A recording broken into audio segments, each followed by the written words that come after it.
Off the bench with it. Yo. I like this one right here. Okay. Hey, Cheese. B Mike. Ty. Yeah. Junior. What's happening? Shit. Who that? Who that? Yeah, they know I'm sick with it. I got everything you need coming off the bench with it. Hold up, slow your roll, this is big business. We ain't playing games, we just talk about them. Sit and listen, shit. We got everything you need, breaking down games across the league, 32 teams. If you're hungry for the stats, you get that guaranteed. If you're focused on the pack, holler at String Cheese. B Mike Ty and Junior got the info, breaking down schemes of the teams, making it simple. If you gon' throw a flag, make sure it's official. Yo, what's up, YouTube? We back, welcome to Off the Bench. Before we get into anything, please hit that like and subscribe button. My co-host right here from Shifting the Narrative, I got B Mike. Yes, sir. I'm String Cheese from Process Formula. My boy Junior, he's out again today, but he holding it down for us. He sent in his humble 6. You can also catch him on My Humble Opinion, but we're excited today. It's the first day the NBA's back. This is our first show since the NBA season has started. So, we do got some NBA as well as some NBA. We got Denver, Minnesota, Phoenix, Utah, Humble 6, Green Bay, Pittsburgh. Let them cook. Thursday night football. We got a good show for y'all today. But first, we're going to get into this Denver, Minnesota. Jamal Murray was cooking, bro. That man dropped 43 on them boys. Jaden Daniels had 25 field goal percentage. Denver was 46 of 88. That ain't bad. Minnesota was 40 of 85. No Ant-Man, so they kind of felt that a little bit. 3-point field goal percentage. Them Denver boys, they were shooting over 50%. Minnesota slightly under. But Denver won 127-114. B Mike, get off that bench, man. Let me know what you think about that game. But before I let B Mike say his thing, B Mike is from the DMV, but you can't tell him that. He think he from Denver. This dude like the Denver Nuggets. Yeah. He like the Denver Broncos. 100%. He like the Denver hockey team. I know they got one. Yeah. You talking about the Avalanche, yes, sir. See? You see what I'm saying? And the Colorado Rockies, you know what I'm saying? You see what I'm saying? He ain't from there, man. Oh, man. Hey, get into this game, though, B Mike, man. Hey, people know something. Hey, look, man. So this game, man, proved to me one thing. It proves that the Denver Nuggets are for real, right? I couldn't say the same thing last year, but you look at last year's team, we took the champions to 7 games with no bench unit, and we took them to 7 games with the injured Aaron Gordon and the injured Michael Porter Jr. So you fast forward, make some trades, get some acquisitions, and now we're a better overall team. We are going to go to the finals this year, and I'm betting money that we're going to win it all. What I'm seeing from Coach Adelman in his first year is basically 2 plays. It's a horn set, and it's the 2-man game. And last night, Jamal Murray exposed it. In the first half, we were down at halftime. Third quarter came out, 2-man game. All that is Jokic, DHO action, coming with Jamal Murray, and Rudy Gobert played a lot of drop coverage. So with that, Jamal Murray's going to hit those middies. Those are layups for him. It's nothing.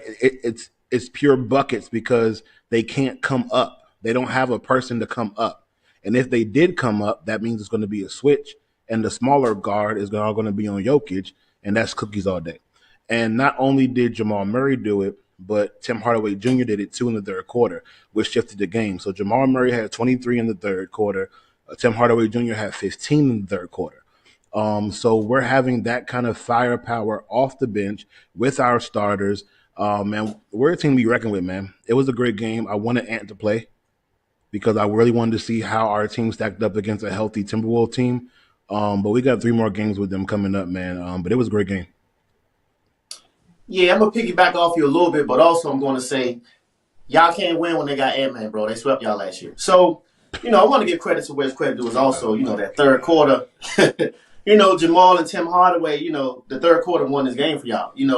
But Cam Johnson was struggling. He had an early exit with a little shoulder injury. Praying everything is okay with him. But what a way to welcome yourself to Denver with, Tim Hardaway. But so far this season, Joker, Gordon, and Murray is looking like a trio cheat code, man. But, Jamal's finally doing what he paid to do. I know the season is early, but Jamal has been consistent so far. That's kind of like what y'all been missing during y'all playoff runs. Need him to be a little bit more consistent during that time. But I think if you're a Minnesota fan, I think this game proves, that Minnesota, you guys don't need Mike Conley or Rudy Gobert anymore. Gobert, he just slows the tempo down. Things look sloppy when he's not there. He don't defend like he used to, man. It's time to free up that cap space, but I guarantee you there's not another NBA franchise that's dumb enough to take that contract. But no Ant-Man, Denver did what they had to do. 100%. So it's early on in the season, and we'll see how things pan out. But when Ant-Man come back, man, you ain't getting them results, man. Y'all gonna lose like y'all always have been. See, I'm gonna tell you why that's not true, man. Okay, Jamal Murray for the last couple of seasons in October and November averaged about 15, 16 points a game. Right now, he's averaging 30 points a game. Joker, right now, 20 points, 17 rebounds, almost 12 assists, 2 steals, and 1 block in 3 games. We're a different type of team right now. But we're a different type of team right now. The DNA is different. The pulse is different. You gonna see. It's early. Y'all excited to be back. You gonna see. Like I was just saying, that's the one thing about, Jamal, man, the consistency. But before we step off this, since that is your team, anything else you want to say about them Denver boys? I'll say this, man. You talked about Cam, right? It's going to take a while for Cam to get acclimated to how we play in Denver. One, the altitude is totally different. For 2, he's used to being the guy in Brooklyn. The ball was always in his hands because they didn't really have anybody else besides him and Cam Thomas. So the ball was always in his hands. But that's not the game now. Like, that's not what you're going to do. You're going to be in some horn sets. You're going to have to make sure that you're cutting at the right time. When the ball's coming to you, Joker's going to pass you some steamers. You got to catch it. You got to shoot it in rhythm. It's going to take some time, man. But come playoff time, he's going to be good. Yeah, as long as y'all don't play Minnesota in the first round. All right. Ant-Man wasn't there, man. The GOAT. So, I like this segment we got here, man. Of course, because we picked up another basketball game, we're going to drop a couple segments, time, stay on task a little bit. But we're going to let him cook. When we talk about a person or a team, even a coach, whoever was cooking, had a great day, great outing. We want to show them some love, man. Give them some flowers. Let them cook. B. Mike. Who was cooking? Off the bench, man. We going back to Denver. Man. And we got to shout out my man, Bo Chapman Knicks. All right. Everybody want to talk about JD5 and Drake May and Caleb Williams. But you have to understand that who has more yards than all of them in the rookie class? Bo Nix. Who has more touchdowns? Bo Nix. Who has more wins? Bo Nix. In the last 5 quarters of football, Bo Nix has 8 touchdowns to 1 interception. And not only that, he has 52 touchdowns. JD5 is next in line with 40. Let that sink in for a minute. Bo Nix is cooking. He just doesn't get the recognition. So I feel like it's my job to make sure that my man's had the recognition for the day. So let that man cook, man. Let him cook. I'm going to tell you, you're doing a great job because every time somebody cooking, it's always somebody from Denver. But for me, man, let him cook. The guy I felt had a great day, the guy who did his thing. I'm going to go with Justin Fields, man. This guy had a terrible week. I mean, Woody Johnson, the owner of the Jets, man, completely threw this man under the bus. And the comments from Mr. Johnson is what you just don't do with your players, bro. This man said, if you look at any head coach with the quarterback like Justin Fields, you're going to have the same results. Like, pretty much calling that man Justin Fields trash, bro. And kudos to Alex Smith, because Alex Smith said it's impossible to overcome a dysfunctional ownership. Mm-hmm. You know what I'm saying? So after the Jets owner threw all that shade at Justin Fields, you know what I'm saying? This man goes out there 21-32, 244 yards, 1 TD, no interceptions, 31 yards rushing. Jets come back, win first W. So definitely going to clap it up for that young man right there. I'm glad you did your thing. You know, kind of felt bad for the man, but I'm glad he bounced back. And that's why we want to show love on let him cook for stuff like that. You know, he did his thing. You want to add anything to let him cook before we get into Phoenix, Utah? Hey, man, just to piggyback off what you said, man, I feel like Justin Fields has had a bad shake ever since he left Ohio State, man. It's just he just goes to people who either don't believe in him or go to franchises who aren't ran well from the head coach or the ownership. So, man, I'm really hoping that he has a good like a bounce back, man. Yes, sir. Yes, sir. So I actually do. I'm not a Jets fan. They do wear green like my Packers. So, you know, hopefully Justin Fields can, you know, string together a few wins because I doubt it if they keep him for another year. Wish him the best of luck in the rest of his career. But let's get on to the most exciting game from last night, which was the Phoenix Suns and those Utah Jazz, man. Lord Marketing. Help me with his last Marketing. Had a career high, man. 51 points, gave the Jazz an overtime win over the Phoenix Suns, 138-134. That doesn't even hardly tell you anything, man, because that game was very exciting. The Jazz started off brilliantly. And for the fourth time in 4 games, Phoenix trailed by 20 points, man. You know, the Jazz started off up 27-7, but a 20-2 run by the Phoenix Suns brought them back in the game by the half. And they also led in the third quarter, man. You know, Phoenix kind of like turned it on and got things going. But the Jazz was in complete control in the fourth quarter. In fact, they led by 7, with 23.7 points to go in the game. Seconds left and with a weird call, bro. A review which gave them a jump ball instead of a foul, which never seen nothing like that. And off the jump ball, it was won by the Suns. You know, the Jazz up 3, so they fouled, you know. Booker goes to the line, hit the first one, missed the second one, but crazy tap in by Mark Williams, man, at the buzzer. But the Jazz is able to fight through that. In overtime, behind George, 26 points, 10 assists. McCurkin, 51 points, 14 rebounds, get the win over Phoenix Suns, 138-134. The Jazz is now 2-1 on the season.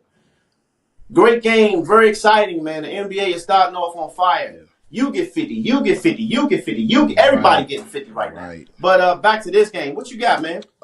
Man, so takeaways from this game, man, from the Utah point of view. Utah, man, they have 4 good big men. And that's what I saw watching this game.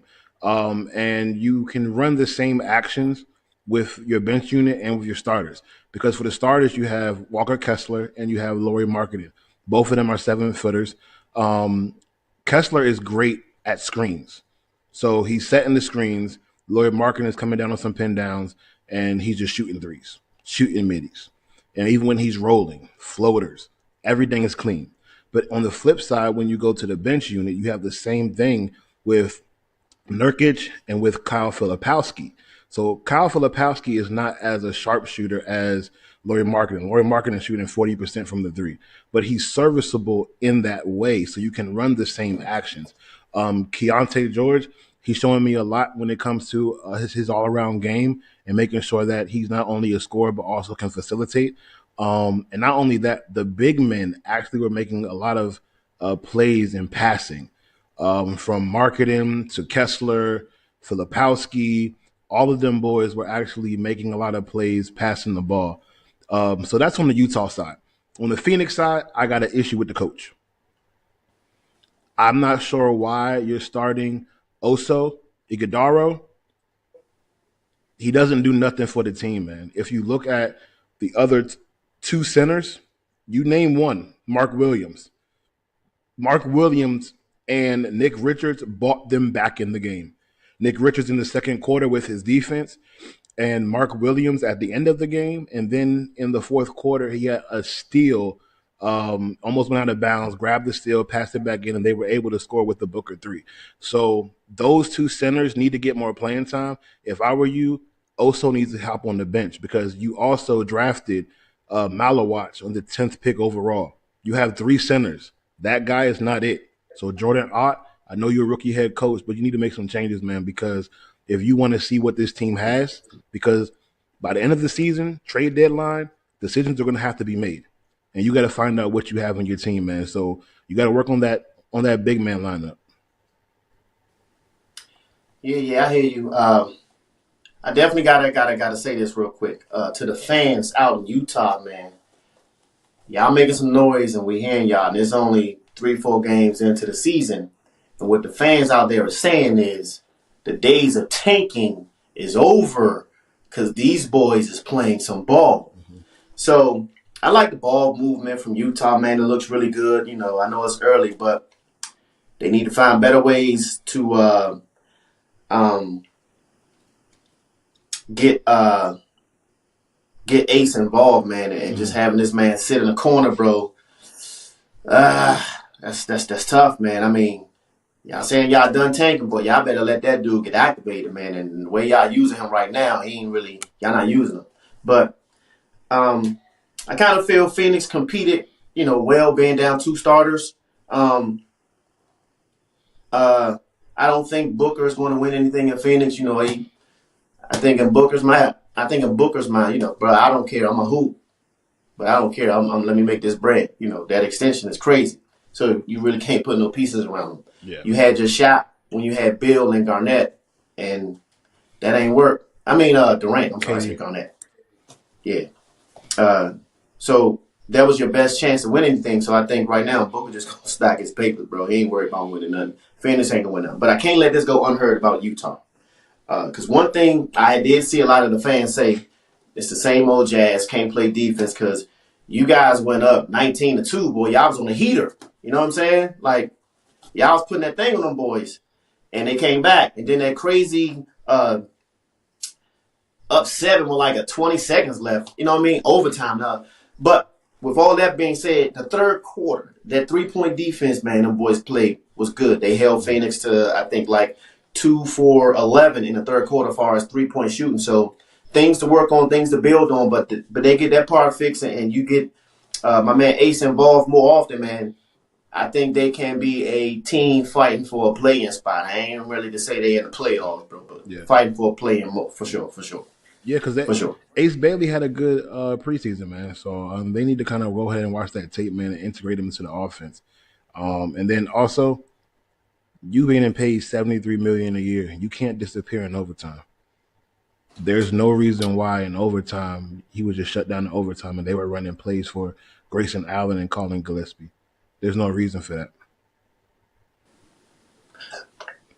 Very true, very true, very true. So here we are right now. We about to get into the meat of the program, bro. Hold on. Okay. I'm going to save my Packers for last. I was about to jump into my Packers right now. Cool. I'm going to save them boys for last, bro. Cool. I'm going to save them for last. Mm-hmm. But what we about to get into, since I'm going to save my Packers for last, we want to thank JR for sending in that Humble 6. Appreciate you, bro. Yes, sir. We got the Humble 6 for you from Humble Opinion, his top 6 teams in the NFL. And at number 6, the Tampa Bay Bucks. He got the Kansas City Chiefs at number 5. Your Denver Broncos at number 4. First time they made his list. Mm-hmm. The Pats at number 3. Seattle at 2. The Colts at 1. So his top 3 teams from last week stayed the same. A little mix-up at the bottom 3. What's your take on it, man? Your boy is up in his top 6 for the first time. What you think about this Humble 6? All right, man. I think this is a better list. That ain't start off good. Honestly, it's a better list. Now, the reason I did that in the beginning, man, is because I appreciate the love for Denver, man. I just don't think that Denver right now is a top 6 team. I love my boys and all, you know what I'm saying? I just don't feel like we're top 6 right now, especially not top 4. Our record says it, cool. But I need to see a test. I need to see us versus the Chiefs. After the Chiefs have a bye week and they come to Denver, how do we show up? How do we perform? PS2 is injured. So how are we going to show up without PS2 now? And other than that, man, the Bucks, I wouldn't put the Bucks up there. And the one thing that I will say is this. We've had a lot of Humble 6 lists. And I have yet to see Green Bay on this list. And I'm not a Green Bay fan by any means. I'm not a Green Bay fan. But it disturbs me because They only got one loss. And I haven't seen Green Bay on the list not once. So that's mostly my big gripe is Green Bay. Like, where is Green Bay? Because they're, to me, the best team in the NFC. So that's just me. So Green Bay next, so it is great to jump into that segment right after the Humble Six. But his Humble Six, I'm going to scrap that. My Humble Six, I'm going to leave the Colts at 1. Mm-hmm. I'm putting Green Bay at 2. Respect. Detroit at 3. Mm-hmm. New England 4. Kansas City 5. Los Angeles Rams at 6. That's my Humble Six. Now, from the Humble Six to Sunday night, Green Bay at Pittsburgh, Aaron Rodgers, Jordan Love. Let's get into it. I normally let you go first. No, you got the floor, bro. Shotgun today, my brother. You got it. Because what we did, I invited people to my house to watch the game. And I invited all Steelers fans. I ain't want no Packer fans over here. Yeah. All Steelers fans. And you know what they did to me? They threw this on my head while the game was going on, swinging it in my face. They scored a field goal first. My response was, field goals ain't beating Green Bay. When I said that, you know what they did? They threw this in my face. Pittsburgh jersey. And you know what Green Bay did to that? You know what that is right there? You know what this is? Hey, that's a belt. That's straight belt. BTA. That's all we did, bro. That's all we did to them boys, man. Get out of here. Gonna talk about something. Aaron Rodgers. And every time when you watch the game, like, mind you, when they showed Aaron Rodgers highlights, they were showing Aaron Rodgers wearing these colors right here. So as they were showing Aaron Rodgers highlights, I'm telling them, that's not the Aaron Rodgers y'all got. Yeah, for sure. But the thing that kills me, man, is Green Bay get respect on the games they won the same way Floyd Mayweather gets credit for the opponents he beat. When he beat Canelo, oh, he's too young. When he beat Manny, oh, he passed his prime. Green Bay beat Detroit. Oh, that was week 1. They switched it up on us. That was week 1. They wasn't used to their new OC, their new DC. We beat the Commanders. Oh, look at the Commanders. We beat Pittsburgh. Their defense is god-awful. Anybody can do that. Anybody can do that. Then why haven't every quarterback they face completed 20 straight passes? Mm-hmm. When we beat Detroit, what you said about Aaron Rodgers? Man, that's Aaron Rodgers. He can't move. Jared Goff can't move either. Mm-hmm. When we beat the Redskins, correct me if I'm wrong, but they had their weapons. They don't have them now. Mm-hmm. Yesterday's Commanders are not today's Commanders. So the team we beat can go. Mm-hmm. So, I mean, it's all about it.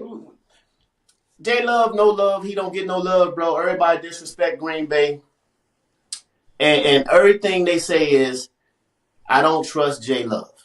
This man having a career season right now. Nobody trusts J-Love. Career season right now. They remind the interception against Cleveland. Okay, he threw one bad pass. Dallas, he balled out. Our defense ain't show up. Mm-hmm. Stephen A. Smith had the nerve to say the game against Pittsburgh was his only game he played like this. Nah, bro, he had a game like this against Dallas. Yeah. He looked good against Cincinnati. He looked good against Detroit. Only thing they remember is Cleveland. You know what I'm saying? So, my guy don't get no love, man. My Packers is back. Christian Watson came back, made a big impact on the game. Tucker Kraft now looking like the best tight end in the league. You know what I'm saying? Bro, we nice, and we don't get respect.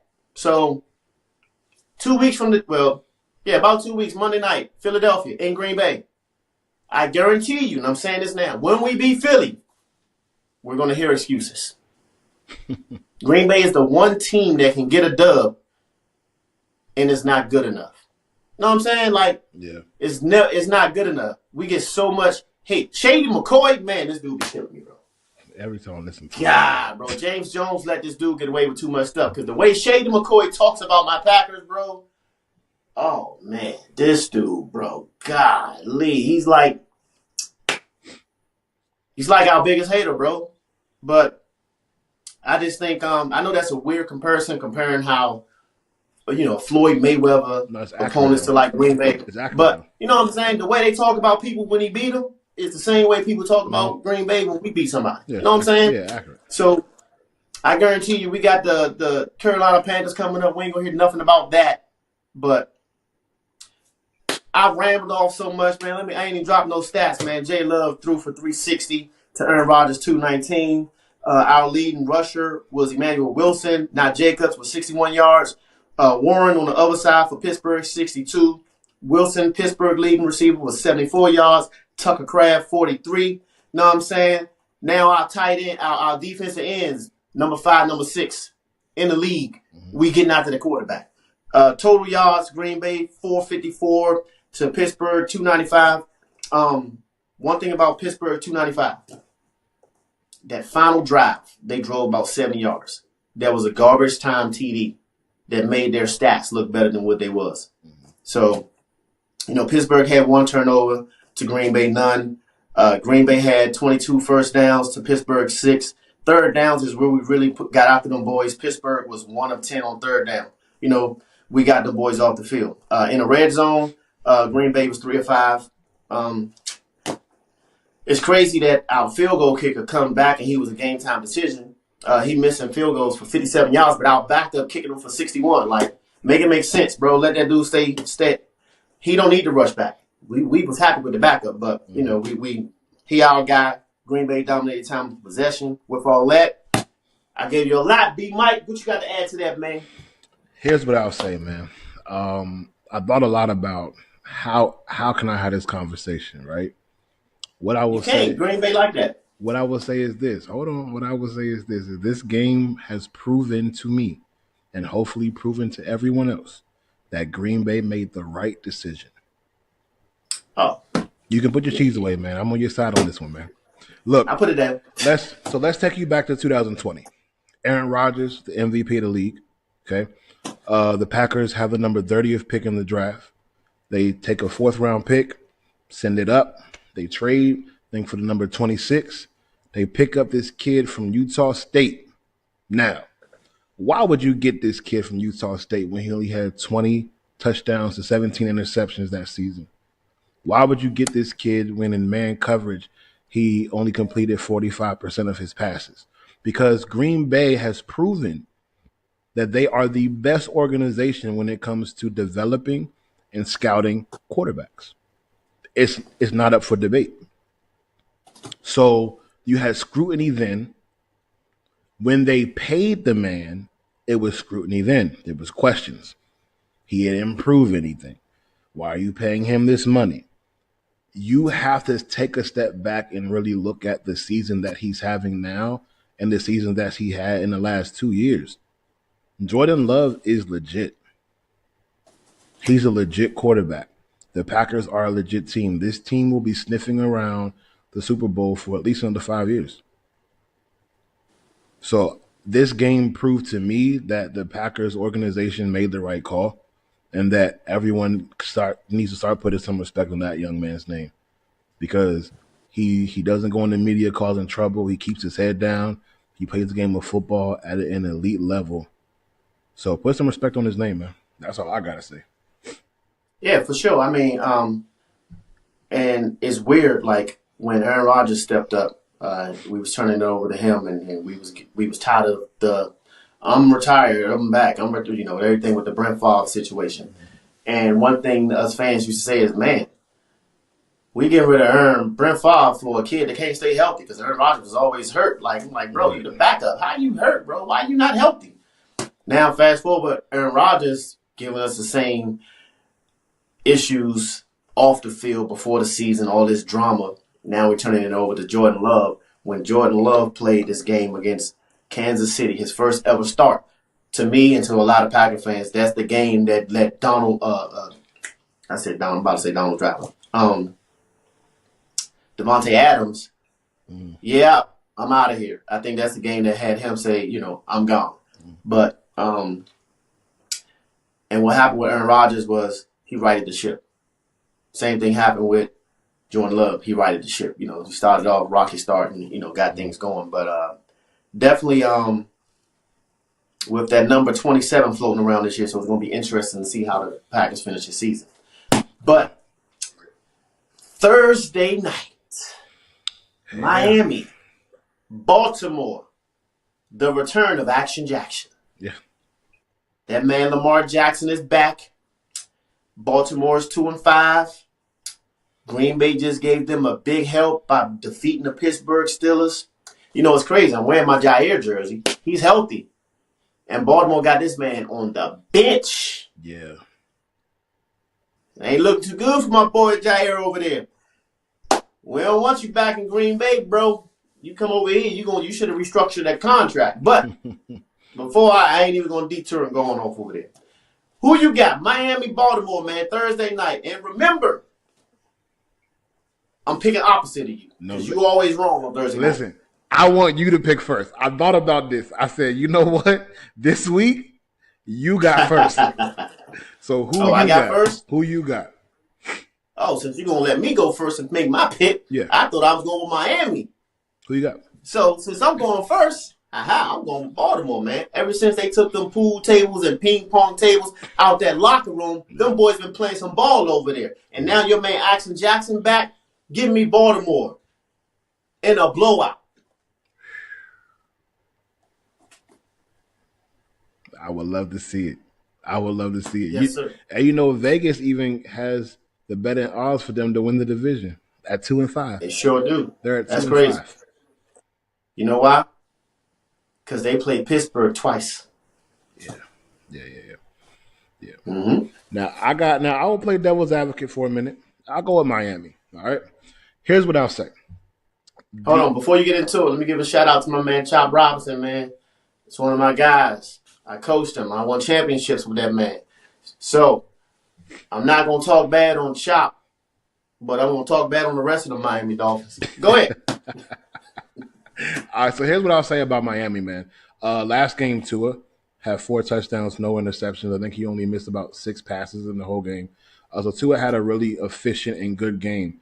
Probably one of his, probably best game he had all season. If there's one team that will allow Miami to have a good game offensively, it is going to be Baltimore. The speed that Miami has on the field, I don't know another team that has that. Maybe you can look at Kansas City, maybe. You know what I'm saying? But from Devon Achane, who? Okay, you know what? Green Bay does have some speedsters. All right. I'll give you that. They have some speedsters.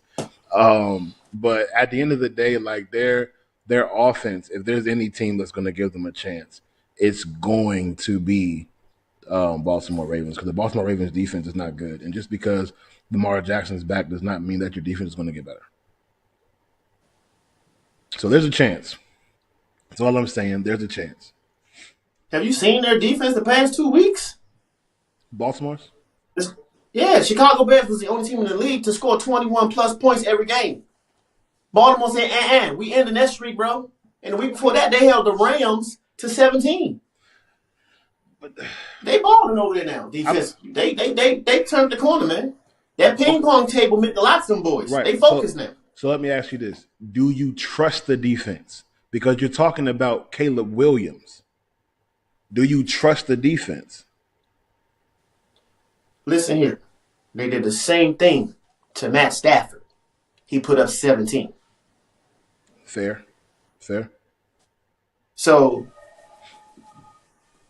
them boys they turned the corner, man. And Lamar Jackson is bringing a whole different energy with him when he step on the field. It's going to be electric out there. They're going to destroy the Dolphins. Yeah, I would love to see it, man. We're gonna see what happens Thursday, man. I'm telling you right now, B. This is how this thing is going to go from here on out. And for all you listeners out there, right? Brandon has missed. I'm sorry, B. Mike. I was going straight government, man. My bad. I'm gonna edit that out. My man B. Mike has missed Thursday night all year. So this is about to be some easy money to you people. When we do our segment, do not pick who he picked. Y'all gonna clean up. Hey, yo, I had some fun with y'all tonight, man. That's it for us right man, here. Good show, man. Good show. Good talking, man. Yeah. I'm sorry I got a little different with the Green Bay. You know, that's normally not how I get my segments. Definitely missed Got Smoke. You know, I love to talk about who got embarrassed, who got dogged, but we're going to bring that to y'all next week. So check us out, man. We dropping these episodes for y'all late nights on the Tuesdays, man. Every Tuesday's late nights. From me, String Cheese, B Mike, we out of here off the bench. Yes, sir.